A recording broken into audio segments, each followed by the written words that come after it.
L'armée israélienne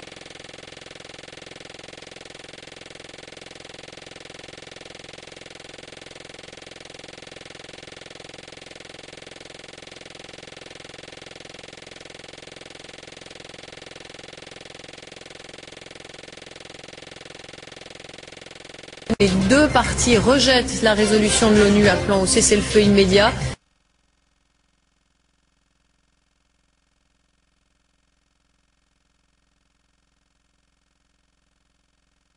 Grand titre de l'actualité de ce vendredi, Israël et le Hamas qui ignorent la résolution de l'ONU appelant à un cessez-le-feu immédiat.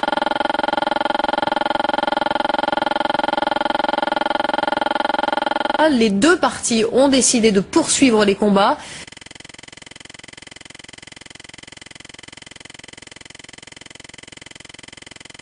Même la trêve quotidienne de 3 heures observée depuis 2 jours a volé en éclats. L'aide humanitaire n'a pas été acheminée aujourd'hui. Dorothée Oliéric et Talal Abouramé sont nos envoyés spéciaux sur place. La guerre continue et rien ni personne ne semble pouvoir l'arrêter.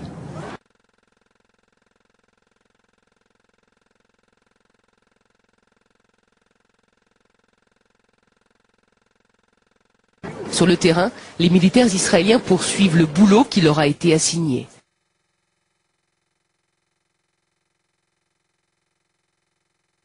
Officiellement changer la réalité sécuritaire, en clair, mettre à genoux le Hamas, mettre à genoux le Hamas, mettre à genoux le Hamas,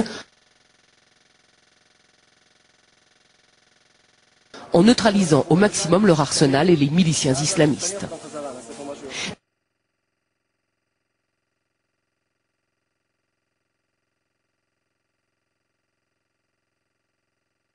L'occupation qui ne peut aller sans oppression, répression, expulsion. Et il s'y manifeste contre lui la résistance, qu'à son tour, il qualifie de terrorisme. Arsenal et les miliciens islamistes.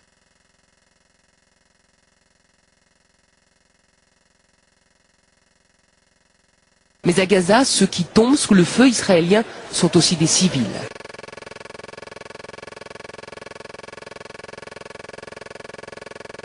Selon l'ONU, le 4 janvier dernier, une centaine de civils palestiniens auraient été rassemblés par les forces israéliennes pour les éloigner des combats.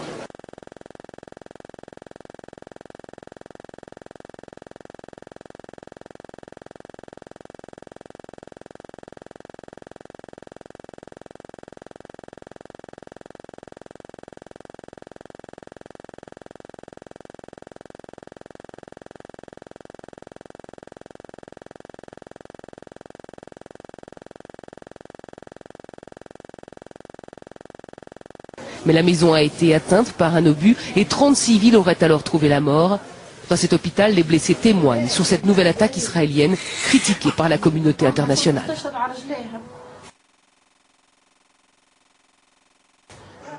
Ils ont commis un massacre, c'était ma propre maison.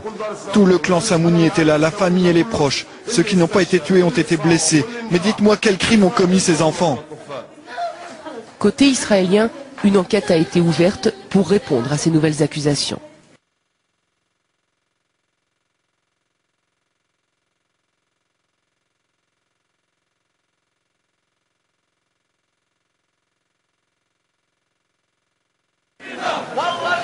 La colère monte et en ce vendredi, ce sont des milliers de Palestiniens qui sont descendus dans les rues de Cisjordanie pour protester contre l'offensive militaire israélienne.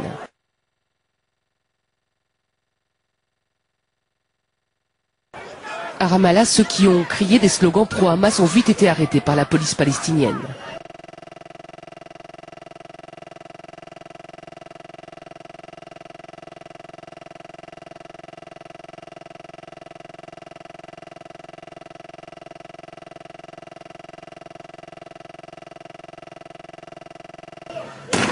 À Hébron, la police israélienne a tiré des gaz lacrymogènes et des grenades assourdissantes pour dissiper une foule très remontée.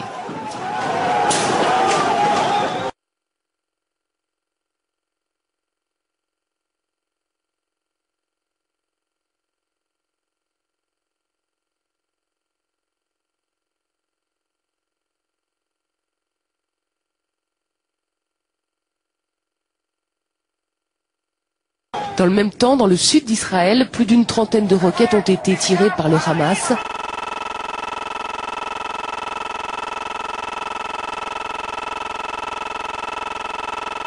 Des missiles qui visent les civils israéliens.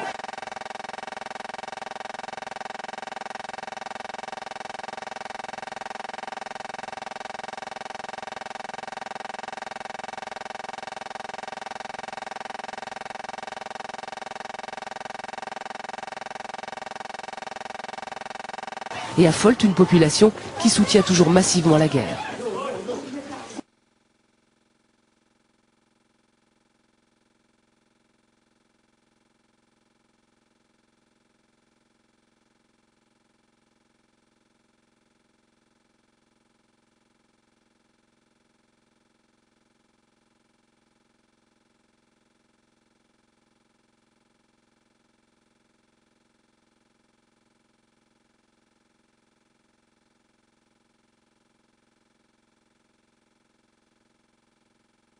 Et on retrouve notre correspondant à Jérusalem. Bonsoir Charles Anderlin. Alors l'opinion publique israélienne est donc toujours massivement derrière le gouvernement. Oui, tout à fait. Selon le dernier sondage, 91,4% des Israéliens soutiennent l'offensive contre le Hamas.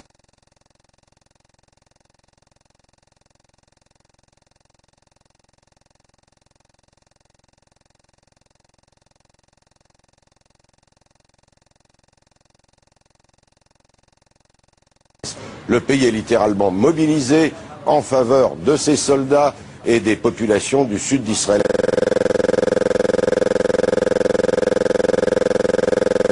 Mais cela pourrait changer assez rapidement. Si l'armée s'enlise dans Gaza, subit des pertes importantes, le gouvernement n'a pas encore décidé s'il passe à la phase suivante, la reconquête des grandes villes palestiniennes. Ce matin, le cabinet de sécurité s'est contenté, vous l'avez dit, de rejeter la résolution du Conseil de sécurité des Nations Unies, comme d'ailleurs l'a fait le Hamas.